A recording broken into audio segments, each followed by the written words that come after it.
Magandang araw sa inyo mga kapugi. Ngayong araw ay kukuha pala tayo ng kawayan para gawing daanan ng usok ng ating lutuan at gumawa din ng kape gamit ang tinutong na bigas. Sipag at tiyaga lang ang puhunan, bonus na lang ang kapugian. Kung wala ka nito ay lagi kang talo.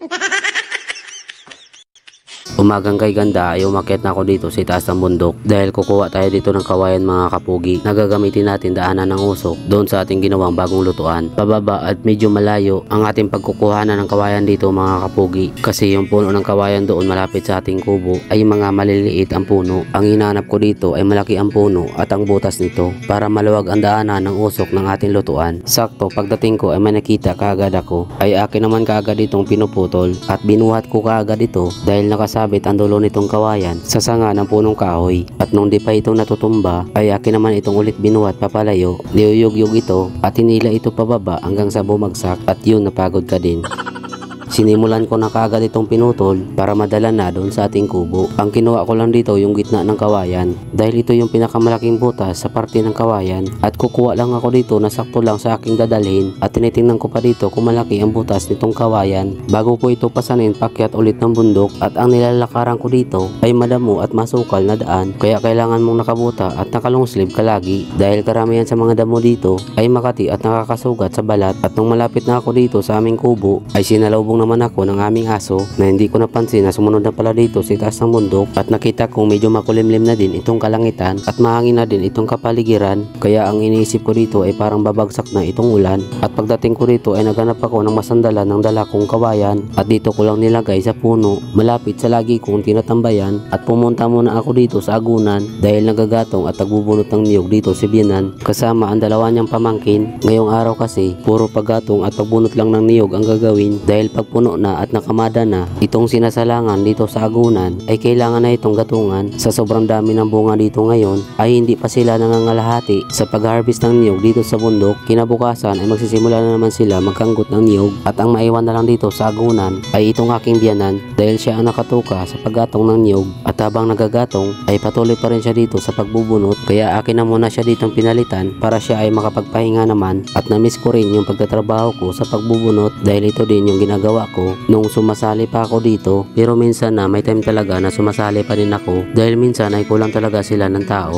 Ito talaga ang pinakahanap buhay namin dito sa Bicol, ang pagkakanggot at pagkukupras ng niyog. Mahirap man ang trabahong ito pero masaya pa rin kami sa aming ginagawa at bilib din ako dito kay Kuya Tog dahil ang kanyang ginamit sa pagbubunot dito ay itong kahoy lamang. Kung tingnan ay napakadali lang pero nasubukan ko na yan. Kung di ka marunong gumamit niyan ay mabilis mapurol yung dulo ng kahoy na yung pinagbubunutan tapos ay gagamitin mo pa dito sa libo-libong niyog dito sa iyong harapan, siguradong bugbog ang iyong katawan. At nagpapalit na ako dito kay Bianan dahil ang sadya ko talaga dito ay ang pagkuha ng kahoy na gagamitin natin pantukod doon sa ating kawayan na gagawin nating daanan ng usok sa bago nating lutuan. Dito lang din ako kumuha malapit dito sa aming agunan at habang papunta na ako sa aming kubo ay nakasalubong ko naman ang pinsan ng aking asawa kasama ang kanyang anak at pamangkin. Mangunguha daw sila dito ng bunga ng santol para kanilang gugulayin at sumunod din pala itong aming tiyahin. At nakabalik na ako dito sa aming kubo at binawasan itong kawayan na dala ko kanina. Napansin ko kasi na parang mahaba at sobra sa ilalagay natin doon sa lutuan at ipiniwisto ko muna dito sa ating upuan dahil natin itong bubutasan. Madali lang itong butasan dahil malambot naman itong kawayan at habang nagbubutas ako dito ay mahangin naman itong ating kapaligiran at itinusok ko na din sa lupa itong dala kong kahoy na nakuha ko doon malapit sa agunan at inalagay ko na din dito itong kawayan. Hindi ko na ipinakita ang paglagay ko ng putik na may halong semento dahil madudumihan na naman itong kamera na ginagamit ko sa pagbablog.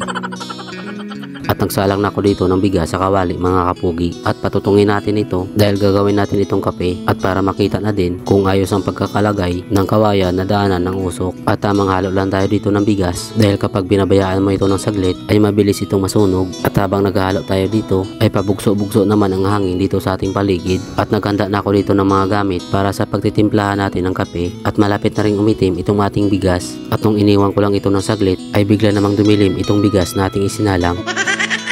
Inalis ko kaagad dito sa apoy para hindi natuluyang maging uling. At isinalang itong takore na may laman ng tubig at dinurog ko lang dito yung bigas dahil namuo sa pagkasunog. at inilipat ko kaagad dito sa takuri para mapakuluan at kaagad ko naman itong tinakpan. Ilang segundo lang ay kumulo na kaagad at akin naman itong binantayan dahil sigurado aapaw itong laman. Tinanggal ko muna itong takip para makita kung kumulay na itong tubig. Sa aking naobserbahan ay okay naman ang kinalabasan. Naging kulay kape naman itong ating pinapakuluan at tinakpan ko na ito para iahon sa kahirapan. Dahil pupunta na tayo doon sa agunan at makapagkape na rin itong ating biyanan, dinala ko nandito itong takuri mga kapugi. Dahil malapit lang naman sa kubo itong pinagsasalangan nila ng niyog. Siguro mga 1 minuto lang ang lalakarin para makarating ka dito sa agunan. At pagdating ko dito, si biyanan na lang itong aking naabutan dahil bumaba na muna ng bundok itong kanyang mga kasamahan dahil siya ay nakatuka sa paggatong ng niyog. Kaya hindi niya to pwedeng iwanan. May mga pagkain na sila dito nakalaan na nakabudget na dito sa kanilang pinagtatrabahuhan. Kaya alam kong kape na lang ang kailangan dito ni biyanan, kaya nagtimpla na rin ako dito para sa akin para masamahan siyang nagkakape habang nagpapahinga. Kaping di aros pala ang tawag dito sa Bicol. Sara-sara naman ang tawag sa Ilonggo doon sa Mindanao. Sa inyong mga kapugi, ano tawag nyo dito? Nakaranas din ba kayo ng ganito? Kung ganon, i-comment nyo dito kung anong lugar kayo at para malaman ko kung saan nakaabot itong aking video. So paano mga kapugi, kape po tayo.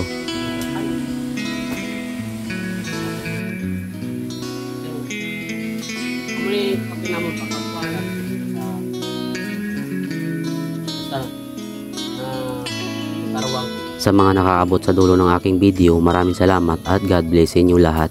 Shoutout pala kay BJ de la Cruz Manuel na taga Lingayen, Pangasinan, kay Christopher Baluloy na taga Santa Ana, Manila, kay Precones Jeric na taga Valenzuela, kay Jose Estolatan III na taga Barcelona, Sorsogon, watching from Ireland, Dublin, kay Ronnie Andal na taga Batangas, kay Rachel Celso Atienza, watching from Italy, kay Joel Buenafe Bas, watching from Alcobar, Saudi, kay Evelyn Alcala Zulita, kay Ais Ali, watching from Bahrain, kay Jeric Prudente na taga Santo Niño, Bombong, Bulacan, kay Nunit Madrigal at sa Madrigal family na taga Lian, Batangas, kay Lani Cruz na taga Cainta Rizal, kay La Arni at sa malusog niyang anak na si Lance Ezekiel Tanyo, kay Edgardo Arcarios na taga Nasugbo, Batangas, kay Arben Roldan watching from Abu Dhabi, UAE, sa puging vlogger na si Kamasel TV at kay Julius Garonda watching from Melbourne, Australia.